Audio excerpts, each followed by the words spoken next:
साथियों नमस्कार।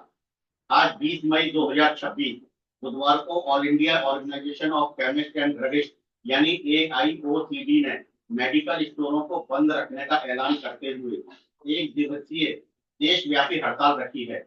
ऑर्गेनाइजेशन का इस हड़ताल के बारे में कहना है कि ऑनलाइन प्लेटफॉर्म और ई फार्मेसी नियमों का उचित पालन नहीं कर रहे हैं और कीमतों में बहुत ज्यादा डिस्काउंट देते हुए अपनी दवाएं बेच रहे हैं, जिससे छोटे और मध्यम वर्गीय मेडिकल स्टोर संचालक आर्थिक संकट में आ गए हैं, क्योंकि इससे उनकी बिक्री नहीं हो पा रही।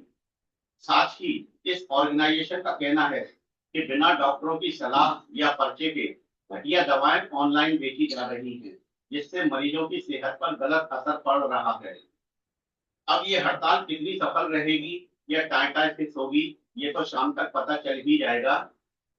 चलिए आज के अपने इस वीडियो में दवा विक्रेताओं की इन शिकायतों का विस्तार से अवलोकन करते हैं कि कहीं उनकी ये शिकायतें एक तरफा तो नहीं है।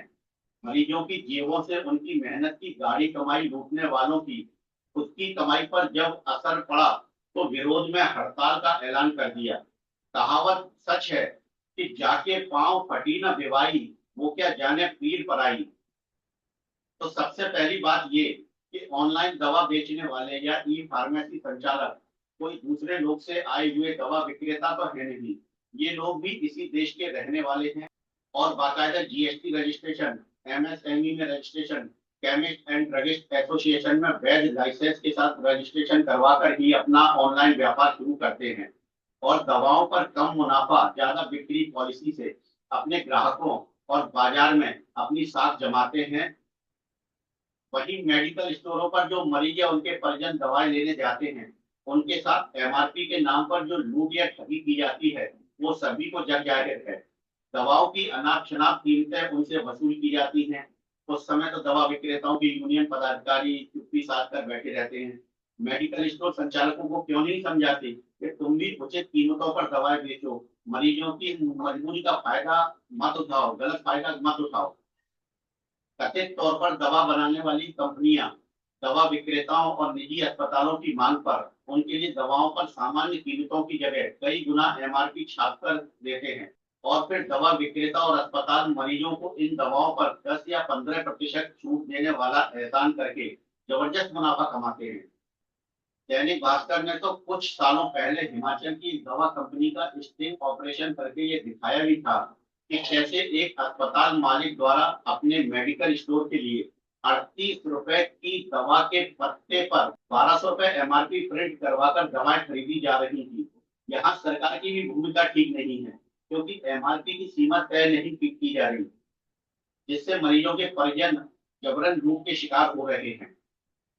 देश भर में मेडिकल स्टोरों द्वारा मरीजों से की जा रही इस तरह की लूट के चलते ही भारत सरकार ने सन 2015 में प्रधानमंत्री जन औषधि केंद्र हर शहर में और सरकारी अस्पतालों में शुरू किए थे।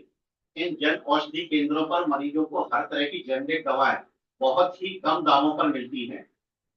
इसके अलावा भारत सरकार ने सभी दवा विक्रेताओं को भी अपने यहाँ जेनरिक दवाएं रखने और बेचने के सख्त आदेश दिए थे, जिससे मरीज महंगी ब्रांडेड दवाओं की अनाप शनाप कीमतों से लुटने से बच सके। लेकिन फिर भी ये मेडिकल स्टोर संचालक अक्सर भोले भाले लोगों को सस्ती और जेनरिक दवाई ब्रांडेड दवाओं की महंगी कीमतों पर बेच देते हैं। अब अवलोकन करते हैं दवा विक्रेताओं की इस बात पर कि ऑनलाइन प्लेटफॉर्म और ई फार्मेसी नियमों का उचित पालन नहीं कर रहे हैं। अरे भाई, आप लोग जरा अपने गिरेबान में भी तो झांक कर देख लीजिए। नियमों की जबरदस्त अवहेलनाएं तो मेडिकल स्टोर संचालक भी खूब कर रहे हैं। ड्रग इंस्पेक्टरों की छापेमारी में बहुत लोग फार्मासिस्ट के सर्टिफिकेट को किराए पर लेकर मेडिकल स्टोर चलाते हुए मिलते हैं और उनमें से भी बहुत से लोग तो जमूरी पढ़ाई किए हुए भी नहीं होते। इसके साथ ही कई नाबालिग भी मेडिकल स्टोर चलाते हुए मिलते हैं। इन वजहों से अक्सर मरीजों को गलत दवाएं दे दी जाती हैं, जो रिएक्शन भी कर जाती हैं। अलग अलग शहरों में छापेमारी के दौरान तमाम मेडिकल स्टोर संचालक ज्यादा मुनाफा कमाने के चक्कर में करोड़ों रुपयों की अवैध और नकली दवाओं को बेचते हुए पकड़े गए हैं।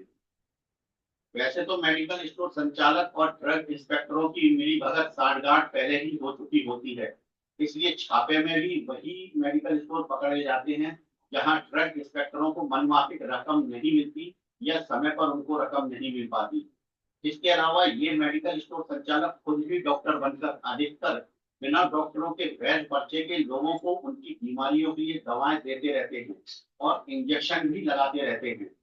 प्रतिबंधित नशीली दवाएं भी इनके यहाँ धड़ल्ले से बेची जाती पाई जाती हैं।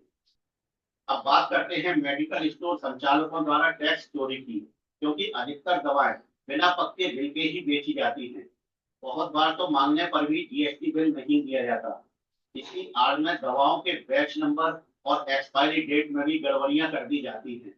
आप अगर एक उंगली ऑनलाइन ई फार्मेसी और दवा विक्रेताओं पर उठा रहे हैं, तो तीन उंगली आपकी तरफ भी मुड़ी हुई है, ये सोचना चाहिए मेडिकल स्टोर संचालकों को।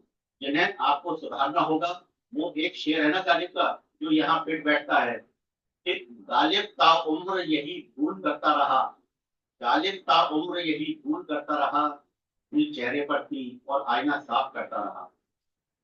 तो दवा विक्रेताओं को सबसे पहले अपने सिस्टम सही करने होंगे। उचित मुनाफा लेते हुए ग्राहकों से लूट बंद करनी होगी।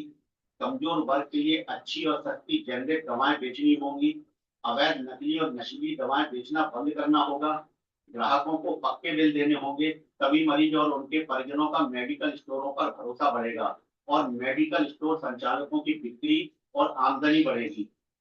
एक जागरूक ग्राहक होने के नाते आप लोग इस बारे में क्या सोचते हैं, कमेंट्स के द्वारा जरूर बताएं। वीडियो अगर पसंद आया हो तो लाइक करें और पेज को फॉलो करें। Thank you very much. जय हिंद।